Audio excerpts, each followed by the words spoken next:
मंगलम भगवान वीरो मंगलम गौतमो गणी मंगलम कुंद कुंदायो जैन धर्मोस्तु मंगलम सर्वमंगल मांगल्यम सर्वकल्याणकारकम प्रधानम सर्वधर्माणां जैनम जयतुशासनम मंगलमय मंगलकरण वीतराग विज्ञान नमो ताहि जाते भय अरिहंतादि महान परिमंगल करि हो महा ग्रंथ करन को काज याते मिले समाज सब पावे निज पद राज। इस भवतरु का मूल एक जानहु मिथ्या भाव ताको कर निर्मूल अब करिए मोक्ष उपाय। मोक्ष मार्ग प्रकाशक नाम का ग्रंथ है। इसमें 7वें अध्याय में अपनी चर्चा जो सम्यक चारित्र के अन्यथा रूप की चल रही थे, उसमें गुरुदेव के कुछ अंश अपन ने देखे थे। वो कुछ अंश देखते हैं। प्रतिज्ञा के संबंध में जो चर्चा थी उसमें कुछ अंश और देखते हैं अपन। पेज नंबर 360 है। यहाँ फरमाते हैं कि जिसको आत्मा का भान नहीं है उसने भले ही प्रतिमा व्रतादि धारण किए हों, परंतु उसने मिथ्यात्व रूप अधर्म का त्याग नहीं किया, इसलिए वह सच्चा त्यागी नहीं है। वस्तु द्रव्य गुण और पर्याय स्वतंत्र है। वस्तु यानी पदार्थ, गुण पर्याय स्वरूप वस्तु, उसका द्रव्य स्वभाव, उसका गुण स्वभाव, उसका पर्याय भाव सब स्वतंत्र है। इसका ज्ञान हुए बिना व्रत प्रत्याख्यान ले लेने पर भी चारित्र नहीं है।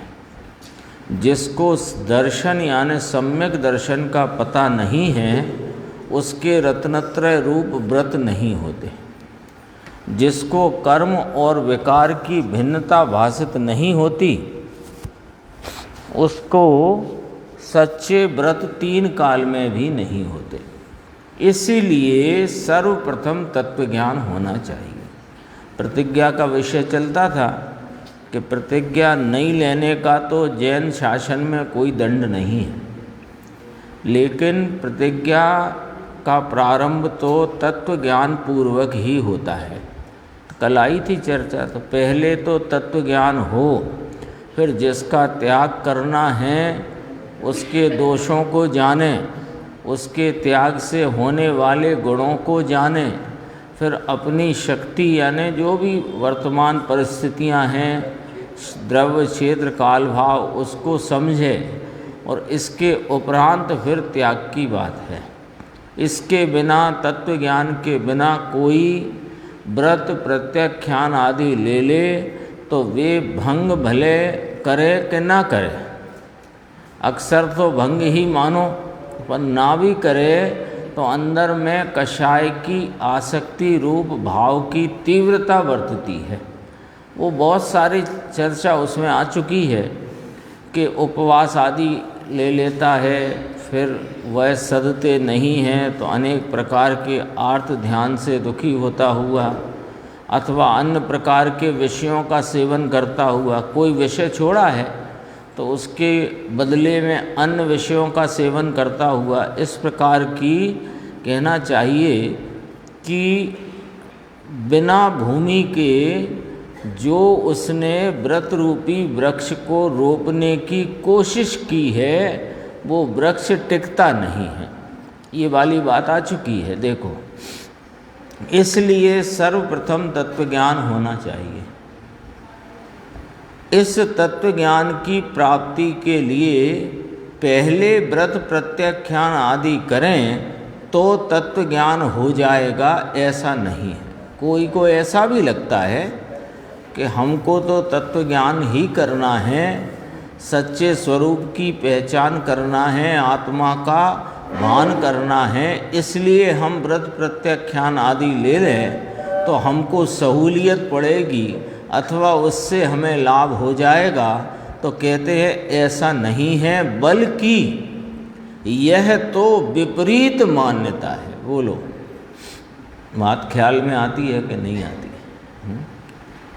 कोई को ऐसा लगता हो कि तत्व ज्ञान करना है, ये बात ठीक है। तत्व ज्ञान यानी 6 द्रव्य 7 तत्व 9 पदार्थ का स्वरूप जैसा जिनवाणी में कहा वैसा यथार्थ जानकर अपने आत्मस्वरूप का भान करना है, सम्यक दर्शन रूप धर्म की प्राप्ति करना है। लेकिन उसकी प्राप्ति के लिए पहले कुछ व्रत प्रत्याख्यान आदि ले लिए जाएं तो हमको उस कार्य में सहूलियत हो जाएगी अथवा वह कार्य हमको लाभकारी हो जाएगा, या इस व्रत प्रत्याख्यान से हमको उसकी प्राप्ति में लाभ होगा। ऐसा जो कोई मानता है तो कहा यह विपरीत मान्यता है।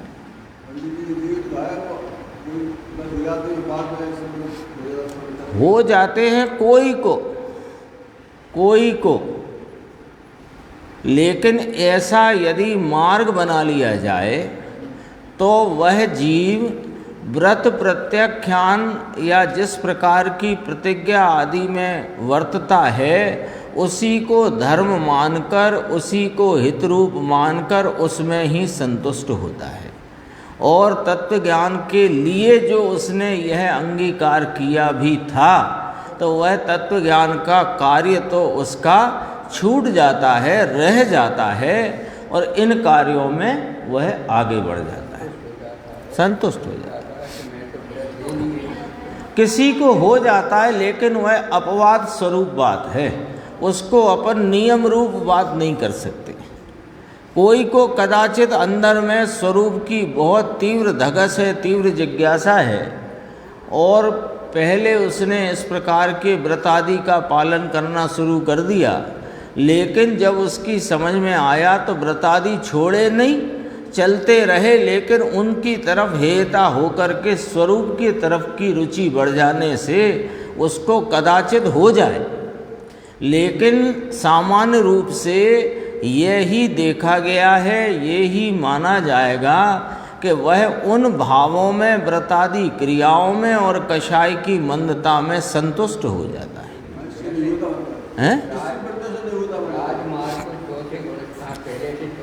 हाँ, 14 हो सकता है। तो ये हाँ, लेकिन ये कोई सामान्य तरीके से यदि इसको लिया जाए तो उसमें जो अधिक संभावना है वो विपरीतता की ही है, संतुष्ट हो जाएगा। वो मान लो किसी ने, अपन तो सीधी बड़ी बात करते हैं, किसी ने मुनि पद अंगीकार कर लिया, अब हाँ, लेकिन जब उसने मुनि पद अंगीकार कर लिया और जिनोक्त नाम जिनागम में कहे गए वैसे ही व्रतों का पालन करने में तत्पर है, तो तब उसको वहाँ सत्संग मिल जाने से यह बात ज्ञात हुई कि बिना आत्मज्ञान के यह सब व्रत आदि निरर्थक है। तो उसने क्या किया, उसमें बहुत समय थोड़ी लगता है, उसने उस भाव को हे करके और स्वरूप की महिमा और स्वरूप की उपादेयता पूर्वक अपने आत्म स्वरूप की प्राप्ति कर ली तो कर ली। लेकिन अधिकांश लोग तो इस मार्ग में बिना तत्व ज्ञान के जो प्रवेश करते हैं वे इस ही में संतुष्ट होते हैं। कषाय की मंदता होती है तो उस कषाय की मंदता को ही सुख मान लेते हैं और उस भाव में ही आगे बढ़ते हुए कि ये मैं धर्म में प्रवर्त रहा हूँ ऐसी विपरीत मान्यता में ही चढ़ जाते हैं। इसलिए यहाँ स्पष्ट कहा कि तत्व ज्ञान की प्राप्ति के लिए पहले व्रत प्रत्याख्यान आदि करे तो तत्व ज्ञान हो जाएगा, ऐसा नहीं है, बल्कि यह तो विपरीत मान्यता है। फिर क्या होता है, जैसा आपने फरमाया, किसी ने तत्व ज्ञान की प्राप्ति के लिए पहले व्रत प्रत्याख्यान या नियम और उस प्रकार की वृत्ति में आ गया।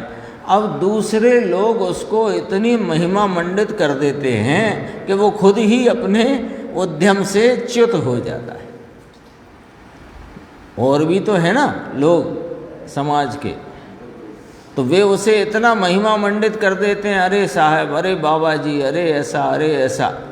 तो बस फिर वो अपने मार्ग से, उद्यम से, प्रयत्न से च्युत हो जाता है। इसलिए इसको विपरीत मान्यता में लिया, क्योंकि पहले ये अपन पढ़ चुके हैं, पहले तत्व ज्ञान हो, यानी तत्व ज्ञान यानी तीन बातें जो आ चुकी अपनी, आगम प्रमाण, अनुमान प्रमाण और स्वसंवेदन प्रमाण, यानी अनुभव प्रमाण। अनुभव प्रमाणता के उपरांत स्वरूप का विशेष आश्रय हो जाने से अंदर में जो स्थिरता बढ़ती है, वीतरागता बढ़ती है, तब व्रतादि के विकल्प उठते हैं। तो उनमें भी बराबर विचार करके ले, ऐसा भी चर्चा आ चुकी है। देखो, इस विपरीत मान्यता का परित्याग होने पर ही तत्व ज्ञान होता है। लो, ये बात भी समझ लो। 3 पंक्ति आई, 2.5 पंक्ति। और तत्व ज्ञान होने के पश्चात ज्ञानी अपने परिणामों को देखकर प्रतिज्ञा करता है। ये 4 पंक्ति में सारा सार है दोबारा से, कि इस तत्व ज्ञान की प्राप्ति के लिए पहले व्रत प्रत्याख्यान आदि करे तो तत्व ज्ञान हो जाएगा, ऐसा नहीं है, बल्कि यह तो विपरीत मान्यता है। इस विपरीत मान्यता का परित्याग करे तब ही तत्व ज्ञान होता है। और तत्व ज्ञान होने के पश्चात ऐसा नहीं है कि तत्व ज्ञान हुआ और वह तुरंत ही अनेक प्रकार के व्रत आदि, प्रतिमा आदि को धारण कर ले, ऐसा नहीं। अपने परिणामों को देखकर प्रतिज्ञा करता है। परिणाम क्या देखना उसे? कषाय की मंदता? ना ना ना, यहाँ परिणाम का अर्थ है अपनी परिणति में बहती हुई वीतरागता। जो पीछे भी एक शब्द आया, अपने परिणाम जिससे बढ़ें, अपने परिणाम जिससे चढ़ते हुए हों, बढ़े, चढ़ते हुए हों, तो परिणाम चढ़ते हुए का अर्थ क्या है? वीतरागता बढ़ती हुई हो। वीतरागता का अर्थ, यहाँ परिणाम शब्द का अर्थ मंद तीव्र परिणामों की बात नहीं है, वे सब तो गए राग के खाते में। परिणाम बढ़े, परिणाम चढ़े, परिणामों को देखकर परिणाम सुधरे आदि इत्यादि, ये सब वीतरागता के लिए चर्चा है। नीचे देखना, ज्ञानी किसी के अंश को किसी में नहीं मिलाता। हाँ, आ गया ना, ये पंडित जी का ही शब्द है, किसी के अंश को किसी में नहीं मिलाना। तो ज्ञानी, हाँ, किसी के अंश को किसी में नहीं मिलाता, अर्थात ये गंभीर है चर्चा कि कर्म के अंश को विकार के अंश में नहीं मिलाता। द्रव्य कर्म के उदय रूप अंश को विकार रूप जो राग द्वेष परिणाम हुए अपनी परिणति में, उसमें नहीं मिलाता, उससे हुए ऐसा कभी मानता नहीं, जानता नहीं। और विकार के अंश को स्वभाव में नहीं मिलाता। ये जो आता है ना पंडित जी का, किसी के अंश को किसी में नहीं मिलाना, उसका अर्थ है ये शब्द तो अपने, ये छोटा सा वाक्य कई बार सुना है सभी ने। स्वभाव अपना निराकुल ज्ञानानंद स्वरूप है। तो कर्म के अंश को विकार के अंश में नहीं मिलाना और विकार के अंश को स्वभाव में नहीं मिलाता, नहीं होता। जो द्रव्य कर्म से भाव कर्म माने तो पहले नंबर का मिथ्या दृष्टि। क्यों कि एक द्रव्य से दूसरे द्रव्य का कार्य मानना ये जिन शासन के विरुद्ध है, क्योंकि वस्तु का स्वरूप ऐसा नहीं है। बहुत गुरुदेव ने तो कितनी चर्चा, अभी समय सार की सीढ़ी में भी वही बात बहुत विस्तार से चली।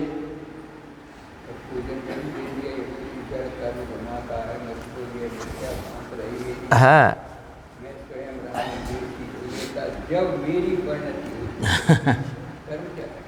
कर्म कुछ करता है।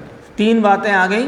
किसी के अंश को किसी में नहीं मिलाता। कौन? तत्व ज्ञानी, तत्व श्रद्धानी, स्वरूप का आस्वादी, अपने स्वरूप का प्रतीतिवंत, वह किसी के अंश को किसी में नहीं मिलाता, यानी कर्म के अंश को विकार के अंश में नहीं मिलाता, विकार को स्वभाव में नहीं मिलाता। एक बात। दूसरी बात, ऐसा तत्व ज्ञान होने के बाद अपनी पर्याय में होने वाले विकार को भली भांति जानता है। जानता है मेरी पर्याय में अभी विकार है, और जो विकार का परिणमन है वह मेरा स्वयं का अपराध है। जानता है। दो बातें हुई। तीसरी बात, अपने परिणाम के सुधरे बिना पर वस्तु को छोड़े तो आकुलता हुए बिना नहीं रहती। अब यहाँ फिर परिणाम का अर्थ निकालो क्या है।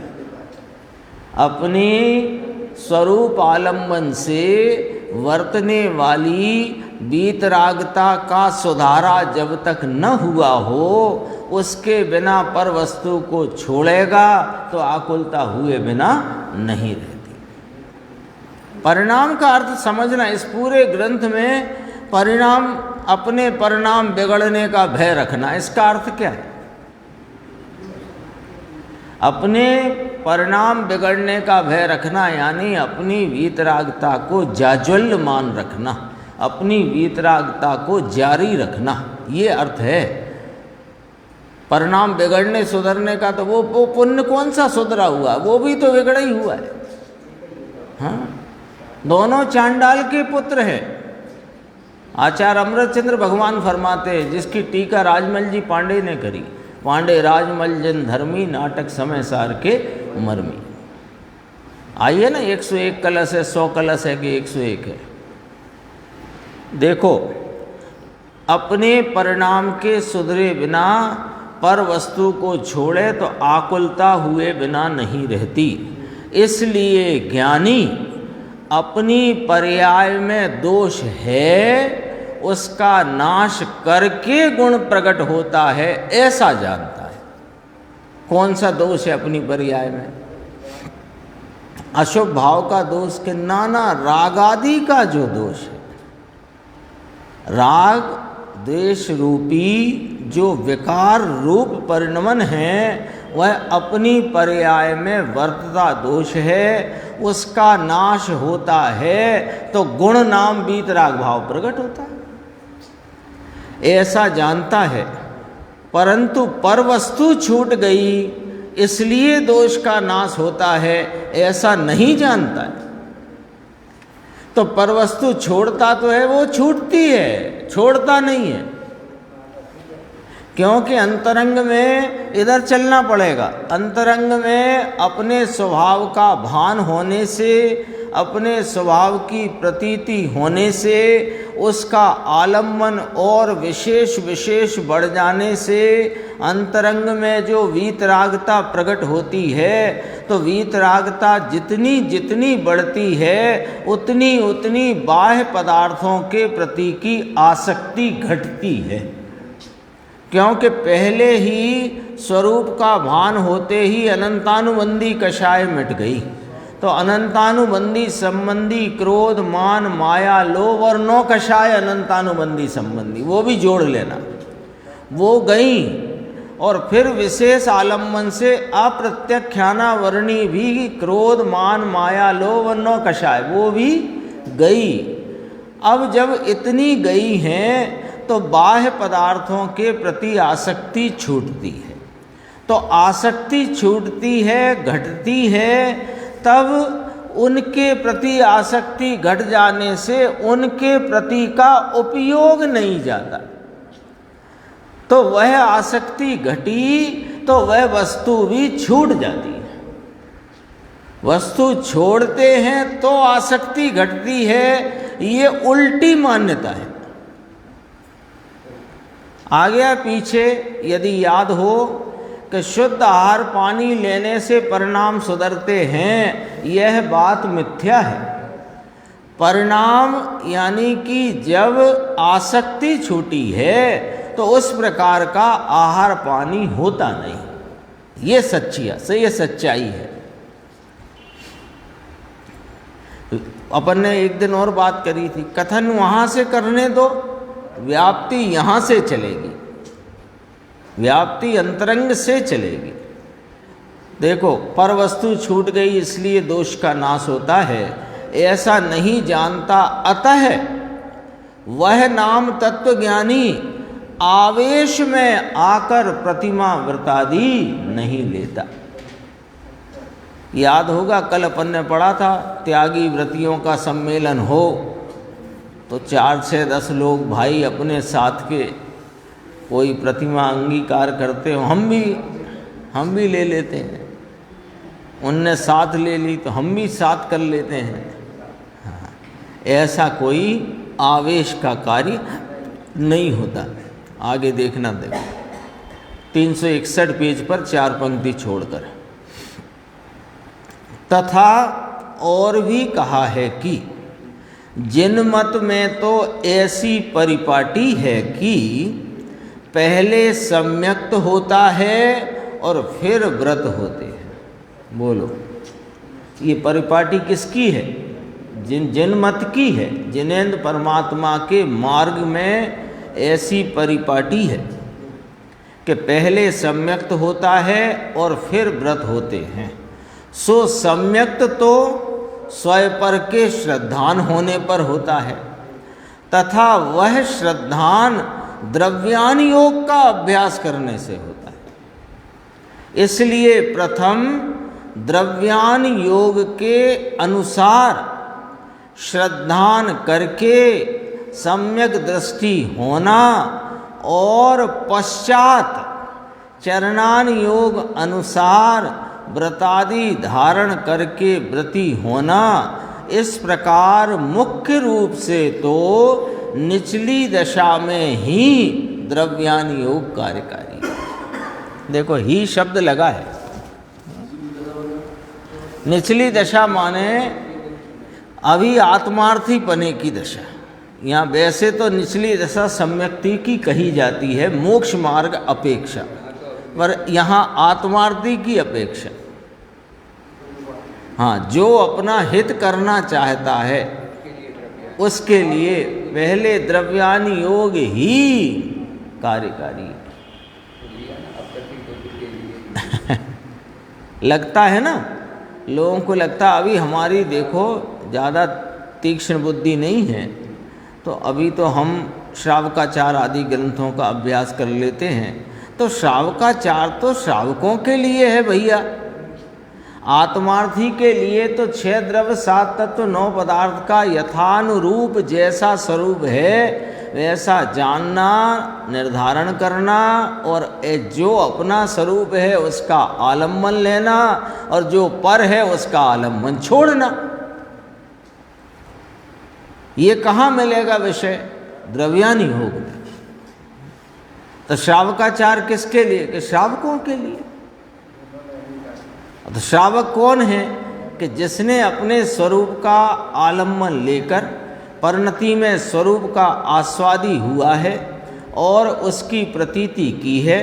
प्रतीति करने के उपरांत जिसकी प्रतीति की और जिसकी प्रतीति और आलम्बन आश्रय में आनंद की प्राप्ति हुई है, उसी के और विशेष विशेष आश्रय पूर्वक स्थिरता प्रकट करता है। जो स्थिरता प्रकट होए तो फिर वह श्रावक नाम को प्राप्त हो। कितनी स्थिरता के 2 कषाय चौकड़ी की अभाव रूप वीतरागता वाली स्थिरता प्रकट हो, तो श्रावक नाम पाता है। अब इसके लिए श्रावकाचार है।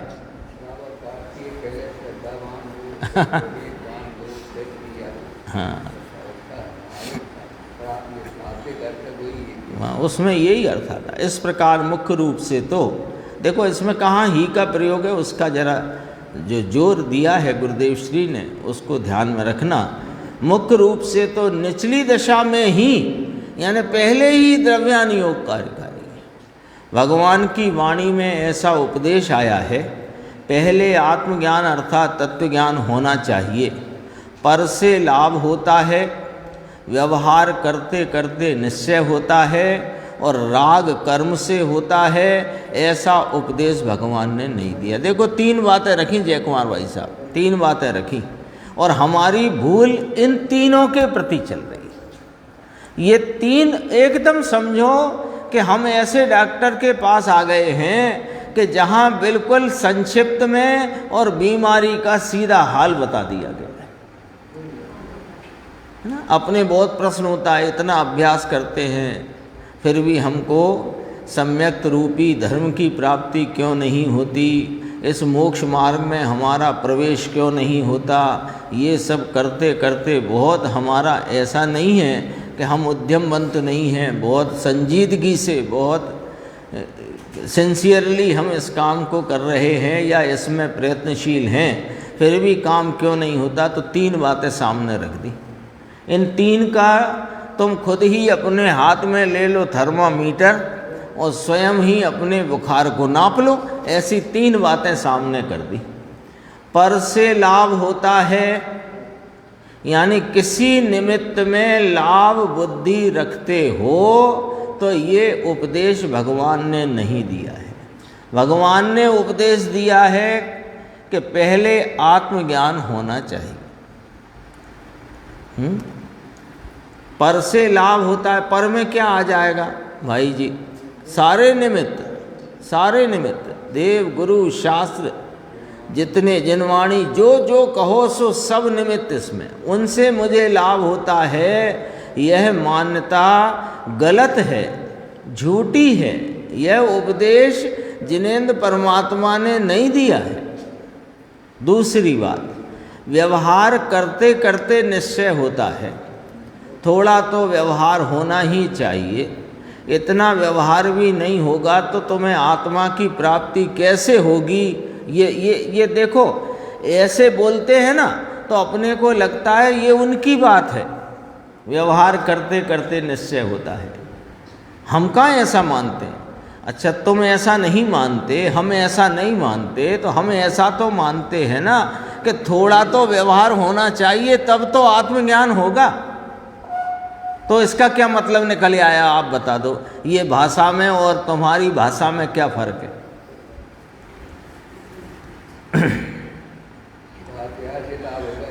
हाँ, स्वाध्याय करते करते, स्वाध्याय भी व्यवहार है। स्वाध्याय करते करते लाभ हो जाएगा। कुछ प्रकार का व्यवहार अन्य प्रकार का रखेंगे तो लाभ हो जाएगा। आत्मज्ञान करना है। कल आया था, कुछ तो ऐसे हैं जानने से ही क्या होता है, कुछ करे तो फल मिले। करनी जो है वो बंध्या नहीं है, ऐसा पंडित जी ने लिखा।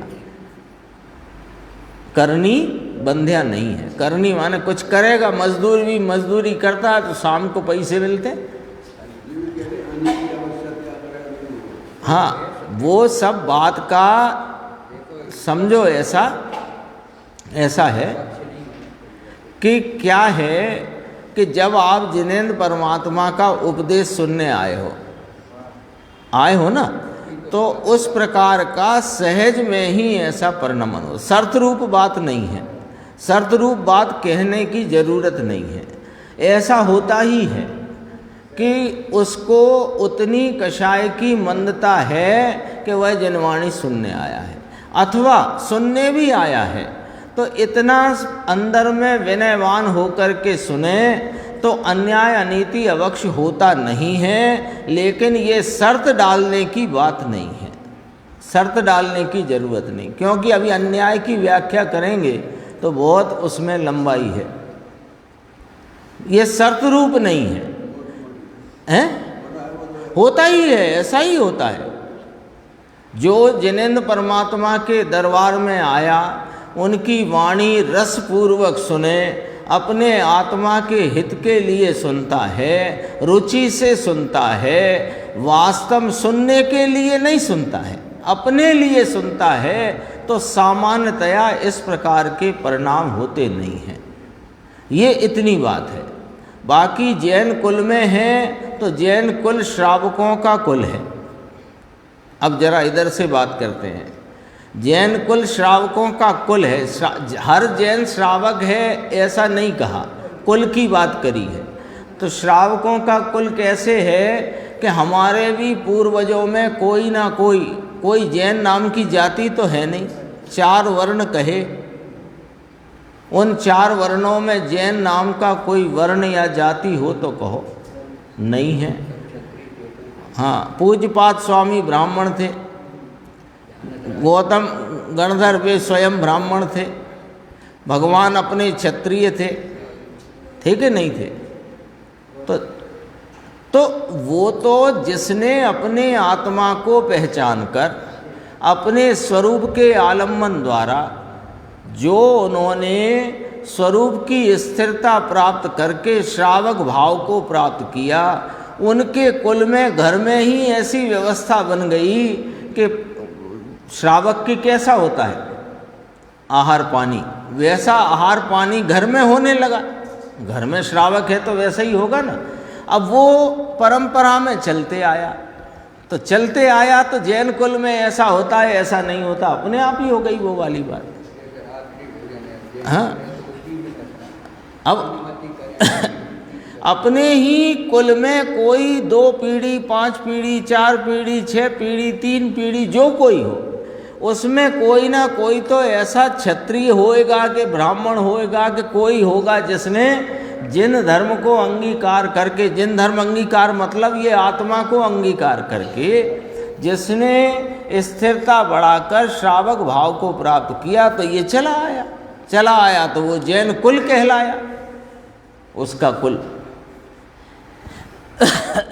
जैसे चोरों का कुल होता है उल्टा उदाहरण है, चोरों का कुल होता है, तो चोर नाम का कुल बताओ कौन सा होता है? कोई नहीं होता। किसी के पूर्वजों ने चोरी करी, फिर उनकी संतान भी चोर हो गई, फिर उनकी संतान हो गई, फिर वो चल पड़ी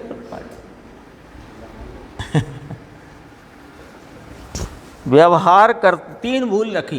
पर से लाभ होता है, ये उपदेश भगवान ने नहीं दिया। व्यवहार करते करते निश्चय होता है, यह उपदेश भगवान ने नहीं दिया। और राग कर्म से होता है, ऐसा उपदेश भी भगवान ने नहीं दिया। अब बोलो, देखो, पर से लाभ होता है। अब इसको दूसरी भाषा में, यानी किसी निमित्त में लाभ बुद्धि रखना, ये उपदेश जिनेंद्र परमात्मा का नहीं है, यानी ये मिथ्या उपदेश है। दूसरी बात, व्यवहार करते करते निश्चय होता है। व्यवहार कैसे कहा कि जो ज्ञानी धर्मात्माओं के जीवन में स्वरूप के आलम्बन उपरांत उपजी हुई वीतरागता के चलते हुए जो शेष राग का भाग है, उसमें मंद कषाय रूप जो परिणमन है, उसमें अनुकूलता का आरोप देकर उसे व्यवहार धर्म कहने में आया है। वो व्यवहार किसको है? जो निश्चय स्वरूप आत्मा का जैसे भान है, स्थिरता वीतरागता है ना, उस प्रकार के परिणामों से हमको आत्मज्ञान हो जाएगा, ये मान्यता वही है कि व्यवहार करते करते निश्चय होता है, यानी राग के द्वारा वीतरागता की प्राप्ति हो जाएगी। अब इसको दूसरी भाषा में, पर से लाभ होता है माने निमित्त से लाभ मानना, एक। दूसरी बात, व्यवहार करते करते निश्चय होता है माने राग से वीतरागता की प्राप्ति होती है, ये जिनेंद्र भगवान ने नहीं कहा। और राग कर्म से होता है, परिणति में जो राग का भाव है, मंद कषाय रूप हो कि तीव्र कषाय रूप हो, वो कोई कर्मोदय के कारण होता है, ऐसा उपदेश भी जिनेंद्र भगवान ने नहीं दिया। ऐसी 3 मान्यताओं में कोई भी 1, 2 या तीनों मान्यताएं यदि हमारी हैं, तो हमें तत्व ज्ञान की प्राप्ति दुर्लभ है। और यह बात यदि हमें ठीक से समझ में आ गई है तो अपने स्वरूप के प्रति की महिमा होने से उसकी रुचि की तीव्रता में पुरुषार्थ स्वयं स्वरूप की तरफ ढलने का कार्य करता है। ये तीन ही बातें। गुरुदेव कहते हैं ना 5 बिंदु हैं, निमित्त, उपादान, निश्चय, व्यवहार और क्रमबद्ध पर्याय। ये 3 बातों में सब बात आ गई। निमित्त उपादान, पर से लाभ होता है तो लाभ होना उपादान और पर निमित्त उपादान की आ गई। निश्चय व्यवहार की बात आ गई और राग कर्म से होता है, इसमें क्रमबद्ध पर्याय की बात आ गई कि जो राग जिस जीव को जिस क्रम में होना है वो उसके अपने अपराध रूप भाव से वह होता है, कर्म से नहीं होता। सब बात आ गई। गुरुदेव के 5 पॉइंट भी आते हैं। एक द्रव्य से दूसरे द्रव्य का कुछ होता नहीं है ना। जिस एक जो पर्याय जिस क्रम में होनी है उसे इंद्र, नरेंद्र, जिनेंद्र पलट सकते नहीं। सब बातें अपने सामने हैं पर वो विचार में लेना जरूरी है। रूढ़ी में रखना कोई काम की चीज़ नहीं।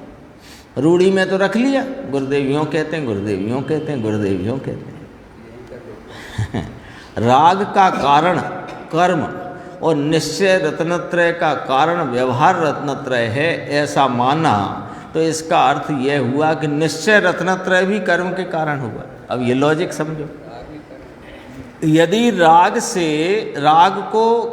का कारण कर्म है, राग जो परिणति में होता है वह कर्म के कारण होता है, ये हमने अपना सिद्धांत बना लिया। अब कहते हैं कि व्यवहार रत्नत्रय से निश्चय रत्नत्रय होता है, तो व्यवहार रत्नत्रय तो राग रूप ही है ना। तो निश्चय रत्नत्रय यदि व्यवहार रत्नत्रय से होता है, इसका मतलब निश्चय रत्नत्रय कर्म से होता है।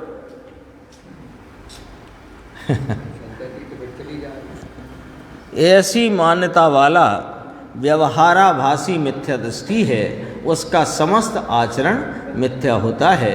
अब अपन अपने ग्रंथ में जो विषय अपने आगे का है उस पर चलते हैं। पेज नंबर 240 ऊपर की 8-9 पंक्तियों के बाद है। अब ये थोड़ा विषय दूसरा लिया जो अभी चल रहा था उसके बाद। तथा जिनकी धर्म पर दृष्टि नहीं है वे कभी तो बड़ा धर्म आचरते हैं, कभी अधिक स्वच्छंद होकर प्रवर्तते हैं। धर्म आचरते हैं माने धर्म के अंग जो हैं उनमें वे बहुत उत्साह से वर्तते हैं और कभी स्वच्छंद होकर प्रवर्तते हैं। उसका उदाहरण दिया, जैसे किसी धर्म पर्व में तो बहुत उपवास आदि करते हैं और किसी धर्म पर्व में बारंबार भोजन आदि करते हैं। जैसे 10 लक्षण आया तो बहुत उपवास आदि करे, अब भगवान महावीर का निर्वाण आया तो बहुत भोजन करे।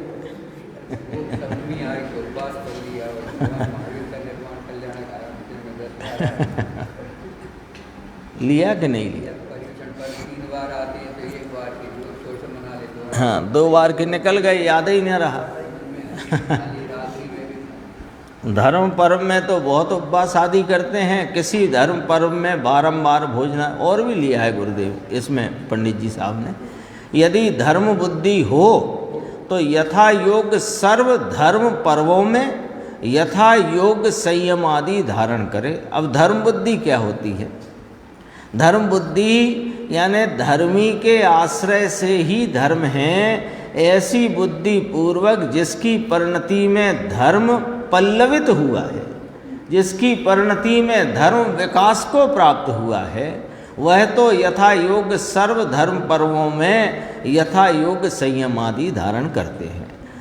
अच्छा, दूसरा प्रकरण, तथा कभी तो किसी धर्म कार्य में बहुत धन खर्च करते हैं और कभी कोई धर्म कार्य आ पहुँचा हो तब भी वहाँ थोड़ा भी धन खर्च नहीं करते। पंडित जी ने छोड़ा किसी को नहीं, सबको लिया। मान प्रतिष्ठा हो, 100 धर्मेंद्र की बोली लगती हो, कुबेर की लगती हो तो बहुत खर्चा करे, फिर बाद में कोई आया, उनने कहा ये शास्त्र छपने हैं, ये नहीं भैया हमारा तो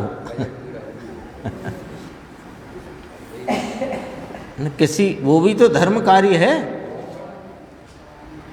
जिन शासन का प्रचार प्रसार। कहा नहीं, लेकिन जितना कार्य हुआ है, हाँ, बहुत वर्षों के इतिहास में ऐसा हुआ नहीं है। इतना ग्रंथों का प्रकाशन, उनकी कम कीमत में उसका पहुंचना सब तक, ये भी बहुत बड़ा काम है। देखो ये अपनी अलमारियाँ यहाँ भी, घर में भी सब ग्रंथों से भरी हैं, नहीं तो पहले कहाँ था ऐसा। देखो इसी प्रकार सो धर्म बुद्धि हो, फिर यहाँ भी वही धर्म बुद्धि ली। धर्म बुद्धि हो तो यथाशक्ति यथा योग सभी धर्म कार्यों में धन खर्चता रहे, इसी प्रकार अन्य जान लेना। फिर दूसरी बात, तथा जिनके सच्चा धर्म साधन नहीं है, वे कोई क्रिया तो बहुत बड़ी अंगीकार करते हैं और कोई हीन क्रिया करते हैं। सच्चा धर्म साधन नहीं है, यानी जिन्होंने अपने स्वरूप को साधन बनाकर परिणति में धर्म प्रकट नहीं किया है, उसका नाम है धर्म साधन नहीं है सच्चा। तो क्या करते हैं कि कभी तो क्रिया बड़ी अंगीकार करें और कभी हीन क्रिया करें। जैसे धनादिक का तो त्याग किया और अच्छा भोजन, अच्छे वस्त्र इत्यादि विषयों में विशेष प्रवृत्ति है, तथा कोई जामा पहनना, स्त्री सेवन करना इत्यादि कार्यों का तो त्याग करके धर्मात्मापना प्रकट करते हैं। कोई जामा पहनना माने जो समाज में जिन प्रकार के वस्त्रों का सम्मान होता है, ऐसे वस्त्र पहन लेना, स्त्री सेवन आदि कार्यों को त्याग कर देना, तो धर्मात्मापना अपना प्रकट करें। पश्चात खोटे व्यापार आदि कार्य करें, लोक निंद पाप क्रियाओं में प्रवृत्ते हैं। इसी प्रकार यानी ऐसा, इसको ऐसे समझ सकते हैं कि व्यापार आदि कार्यों में तो खोटे व्यापार, खोटी रीति से, अनीति से कार्य करें, और बाहर में जामा ऐसा पहने, जामा समझ गए ना, वेश, जामा ऐसा पहने और स्त्री आदि का त्याग किया, स्त्री सेवन का, तो इस प्रकार से अपने को धर्मात्मापना प्रकट करता है और व्यापार में खोटे कार्यों में लीन रहता है, प्रवर्तन करता है। इसी प्रकार कोई क्रिया अति उच्च तथा कोई क्रिया अति नीची करते हैं, तो वहाँ लोक निंद होकर धर्म की हंसी कराते हैं कि देखो अमुक धर्मात्मा ऐसे कार्य करता है। जैसे कोई पुरुष एक वस्त्र तो अति उत्तम पहने और एक वस्त्र अतिहीन पहने तो हंसी ही होती है। एक दिन बढ़िया पहने कीमती,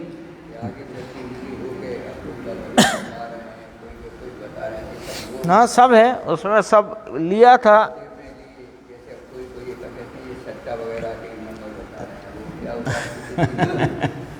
हाँ बता रहे हैं, सट्टे के नंबर बता रहे हैं, अथवा वास्तव में कोई कोई तो महाव्रती होकर के भी बच्चों को पढ़ाई का संदेश, ये पढ़ो, ये ना पढ़ो, ये करो, ये ना करो, क्या है ये? पढ़ाई भी वास्तव में लौकिक कार्य है ना।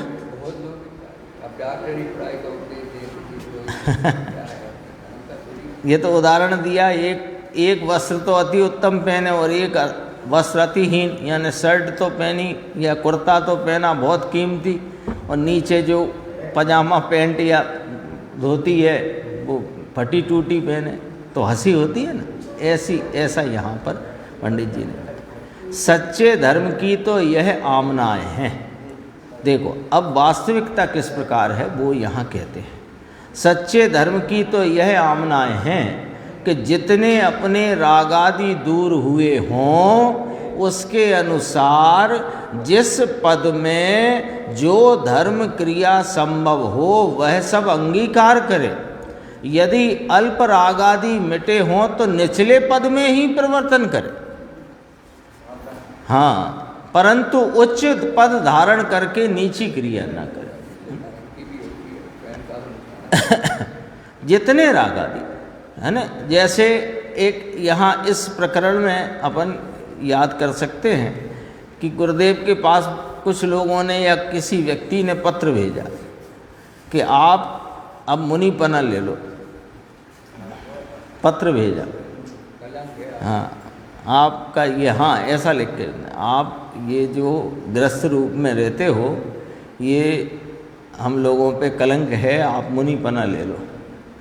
तो उन्होंने उस पत्र को सभा में जिक्र किया उसका, और कहा कि जो जैसा अभी अंतरंग में परिणाम चलते हैं, यानी अंतरंग में जितनी वीतरागता प्रवाहित है उसके अनुसार उस प्रकार की क्रिया होती है, उस प्रकार की बाह्य में पदवी भी उसी प्रकार की चलती है, उसमें कोई जल्दबाजी का काम नहीं है। अभी अपन ने पढ़ा था आवेश में नहीं आ जाते। देखो विचार करो, उन्होंने अपने आप को अप्रति सम्यक दृष्टि ही स्वीकार किया और कोई माना। हाँ, जबकि यदि उनकी भूमिका में देखो तो 5वें भूतान की कम से कम 7वीं प्रतिमा तक तो निरति 4 साल है। हाँ, कोई और होता तो उसे तो अपने को साथ ही प्रतिमा कहने में क्या दिक्कत थी। आरंभी त्याग का भी उनको पूरा पालन था, जितना कि आज कोई मुनि भी नहीं है। इतनी तो आरंभी त्याग, यानी मंदिर भी बनता हो, घर का तो कोई व्यापार था ही नहीं, मंदिर भी बनता हो तो उससे भी लेना देना नहीं। अब इसकी बात आई थी कि परमागम मंदिर बनना था, एक पेड़ था उसमें, तो उसकी लंबाई के हिसाब से वो पेड़ काटना पड़ रहा था, तो गुरुदेव ने मना कर दिया मंदिर छोटा बनाओ पर पेड़। तो फिर फूलचंद जी साहब ने कहा तुम तो रात के काट लो, मैं तो उन्होंने कहा वो श्रापों का काम है, वो वैसे घर की मकान बना दे तो काट दे, तो उन्होंने मंदिर के लिए तब उनको, नहीं तो वो तो अपने हिसाब से तो साफ मना कर ना, वो उनका वे यदि चाहते तो जामा दिखा सकते थे। जामा तो चूंकि उन्होंने पहले बदल लिया था। हाँ, ज्ञानी थे तो आवेश का कोई काम नहीं था, इसलिए वो ही पढ़ रहा हूँ मैं। अपन ये यहाँ यही पढ़ रहे हैं, सच्चे धर्म की तो यह आमनाएं हैं कि जितने अपने रागादि दूर हुए हों, जितनी अंतरंग में वीतरागता प्रवाहित है अथवा जितनी वीतरागता प्रकट हुई है, उसके अनुसार उस पद में उस वीतरागता के प्रवाह में जो धर्म क्रिया संभव हो वो सब अंगीकार करें। ये तो धर्म क्रिया में तो उत्साहित रहने का ही काम है। यदि अल्प रागादि मिटे हों तो निचले पद में ही प्रवर्तन करे, परंतु उच्च पद धारण करके नीची क्रिया न करे। यहाँ एक प्रश्न आ गया है कि प्रश्न है कि स्त्री सेवन आदि त्याग ऊपर की प्रतिमा में कहा है, इसलिए निचली अवस्था वाला उनका त्याग करे कि ना करे, ऐसा। हाँ, तो इसका समाधान किया, निचली अवस्था वाला उनका सर्वथा त्याग नहीं कर सकता। ये समाधान गंभीर है ना, ये पंडित जी ने बहुत स्पष्ट लिया है। कोई दोष लगता है, निचली अवस्था वाला है वो ऊपर के अवस्था या ऊपर के पद के भाव का या उस प्रकार के त्याग का परिणाम करेगा तो उसमें दोष लगेगा। ये कहा, देखो कैसे कहा, निचली अवस्था वाला। उसने पूछा क्या था कि स्त्री सेवन आदि का त्याग तो ऊपर की प्रतिमा में कहा है। कौन सी? 7वीं प्रतिमा में, 7वीं प्रतिमा है ना, इसलिए निचली अवस्था वाला उनका त्याग करे कि ना करे ये हमें बता दो। तो कहा कि निचली अवस्था वाला उसका सर्वथा त्याग नहीं कर सकता। कोई दोष लगता है, लगेगा दोष, क्यों कि जितनी अंतरंग में वीतरागता नहीं है उससे ऊपर का कोई भी तुम त्याग करोगे तो दोष ही लगेगा। इसलिए ऊपर की प्रतिमा में त्याग कहा गया है कि अंतरंग में इतनी वीतरागता। एक 5वें गुण स्थान में 2 कषाय चौकड़ी की अभाव रूप बात कही गई है, वो उसमें सिर्फ एक मोटी बात नहीं है, उसमें बहुत सारे अंतरंग में असंख्य भेद पड़ते हैं, है ना। एक 5वां गुण स्थान संग्रहण से लेना श्रावक का, हर एक गुण स्थान। अभी अपन बात करते हैं 5वें गुण स्थान की, तो वो संग्रहण से उसमें पहली प्रतिमा से 11वीं प्रतिमा तक के तो प्रतिमाओं वाले भेद हैं, ये भी स्थूल है, उसमें भी बहुत असंख्य भेद पड़ते हैं। देखो, निचली अवस्था में जिस प्रकार का त्याग संभव हो वैसा निचली अवस्था वाला भी करे, परंतु जिस निचली अवस्था में जो कार्य संभव ही नहीं है। अब देखना, बहुत गंभीर पंक्ति है, इसका अर्थ गहराई से पकड़ना। जिस निचली अवस्था में जो कार्य संभव ही नहीं है उसका करना तो कसाय भावों से ही होता है। बोलो, कसाय अंदर में है, कोई मान की, कोई माया की, कोई लोभ की, तब जाकर के ये वो उसको धारण करे, नहीं तो क्यों करेगा। जैसे दान करता है कोई कार्य हो, अभी मान लीजिए कि ब्रह्मचर्य प्रतिमा जैसे वीतरागता की अंतरंग में अभी परिणति जागृत ही नहीं हुई है, तो यदि वो फिर भी ब्रह्मचर्य का व्रत ले तो समझना कि कषाय भाव से लिया, कषाय की तीव्रता में लिया। ज्ञानी तो ऐसा करे नहीं, ज्ञानी तो सब स्थिति को जानता समझता है। आगे देखो, इसका उदाहरण दिया, बस ये पूरा करते हैं। कोई सप्त व्यसन का सेवन करता हो और स्व स्त्री का त्याग करे तो कैसे हो सकता है। देखो कितना उदाहरण गंभीर है। यद्यपि स्व स्त्री का त्याग करना धर्म है, धर्म है माने कि वह पुण्य कार्य है। यहाँ धर्म का अर्थ पुण्य है, पाप रूप नहीं है स्व स्त्री का त्याग, पुण्य रूप भाव है। तथापि पहले सप्त व्यसन का त्याग हो तभी स्व स्त्री का त्याग करना योग्य है। इस प्रकार इस बात को समझ लेना, इसी प्रकार अन्न जानना। शेष चर्चा अपन आगे लेंगे।